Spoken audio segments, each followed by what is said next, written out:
Hello, I'm the Nostalgia Critic. I remember it so you don't have to. Disney has certainly gone through its ups and downs in terms of TV, hasn't it? That's to say it wasn't always the onslaught of popular sitcom slash rockstar Barbie dolls it is today. Example, Disney once had a 2-hour block of programming called the Disney Afternoon. It started off strong with shows like DuckTales, TaleSpin, and Chip and Dale's Rescue Rangers, but after a while the show started to slip in popularity, with less successful programs like Quack Pack, Bonkers, and that show that must never be named. So Disney decided to take an approach they'd never done before, an action series. Something that had no talking animals or cutesy scenarios that Disney was usually associated with. Their answer was a surprisingly well-written series simply known as Gargoyles. Often seen as Disney's answer to the Batman cartoon, Gargoyles was dark, serious, and very complex. The stories were epic and the characters were fleshed out. Well, scaled out. So why was Gargoyles such a kick-ass show? Lots of reasons.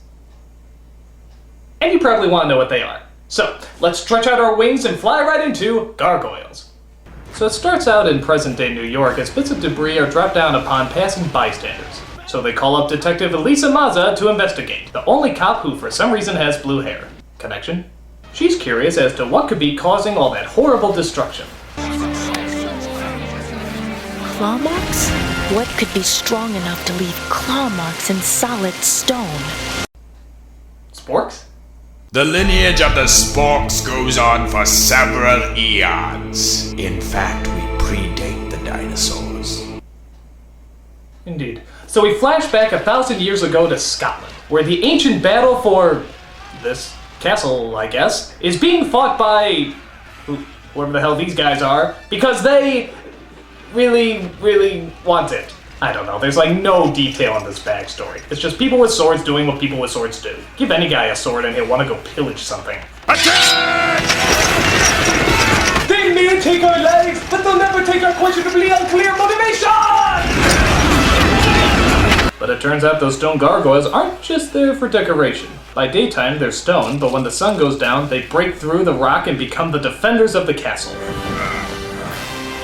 So they're like stone vampires? No, I didn't mean like that. Never mind. So the leader of the clan is called Goliath, who I swear has the coolest freaking voice of all time. You are trespassing.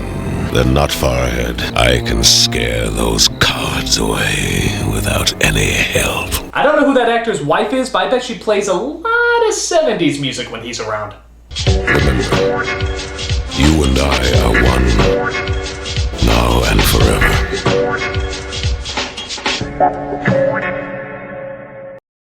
There's other gargoyles too, but for some reason they don't have names. I guess they just associate them by their common action team stereotypes. What is it?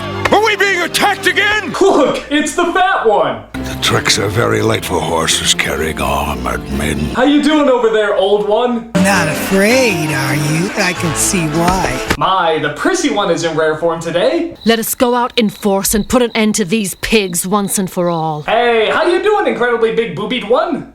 Oh, there's also a gargoyle dog. How the hell does that work? I mean, are there gargoyle cats too? My guess is it's not really a dog, but a normal gargoyle that was just born with special needs. Leave him alone, he just likes to walk like that. So I guess the castle is run by the princess, insert pretty name here. I took the liberty of asking them to appear and be recognized for their bravery. We are most seriously displeased to allow beasts in the dining hall. These are unnatural creatures. No good can come from associating with them. Except saving our asses on a daily basis. Hi? I mean, I know prejudice gets stronger the further back you go, but why do they hate these guys? They make house security systems look like the traps from Home Alone. You are as good a soldier as the Philistine giant who fought David. You do well to remember, Captain, that the biblical Goliath was also a bully and a savage. To be fair, they only eat 5 school children a week. That's not that bad. Goliath, we owe you our lives. As we owe you ours every day. But all was not meant to be. When the true mythical story continues, drug abuse and 1,000-year-old curses. For indeed there is trouble about, as Goliath's best human friend leads him away from the castle so he can sabotage the weapons. Goliath finds out too late as the sun rises and freezes our heroes. Do they ever freeze in an embarrassing pose? Like one of them's just standing there taking a whiz and then suddenly, oh shit, the sun, mother! So the bad guys storm the castle, take everybody prisoner, and even destroy all the stone statues of the gargoyles. Yeah, maybe you should have, I don't know, hid yourselves or something! I mean, why display yourselves in the middle of the day in plain vulnerable sight? That's pretty cocky, guys. Do you also make taunting motions before the sun comes up? So Goliath returns and finds all his warriors smashed into cigarette butts. There's only 3 others who survived, as well as that weird gargoyle dog, because they were sealed in a hidden shelter earlier. So the gargoyles take what's left of their clan and do a hunt down for vengeance, while the bad guys talk with the princess and her wizardly Legolas impersonator. You blackguard!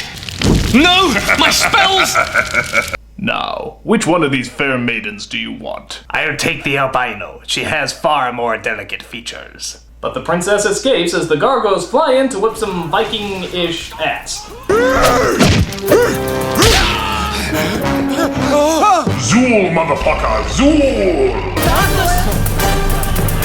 But the wizard guy thinks the princess is dead and the gargoyles are to blame. So he casts a spell on them to turn them into stone permanently. But in actuality, Goliath saves the princess while the villains slip off a cliff to their deaths. You know, for a Disney cartoon, a lot of people sure do get the axe. This is like 5 Simba fathers and 3 Bambi mothers.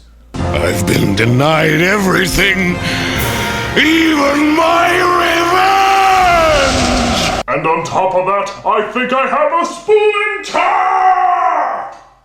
Well, at least nothing else can go wrong. Oh, God! What sorcery is this? So the wizard realizes his mistakes and regrets that he can't reverse the spell. You turned them to stone forever? The terms of the spell were that they would sleep until the castle rises above the clouds. Granted, it's a weak loophole, but it holds up nonetheless. So, yeah, it hasn't exactly been the best week for Goliath. Thus, he tells the wizard to cast his spell one last time so that he can at least be reunited with his frozen brothers. Connection? Cut to years later when a millionaire named Xanatos, played by Riker from Star Trek, actually goes to the trouble of raising the castle above the clouds, resulting in probably the most epic yawn of all time.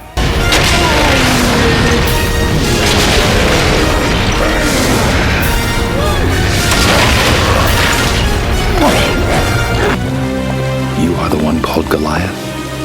Yes. But my friends call me Go. How long has it been? This may be a shock.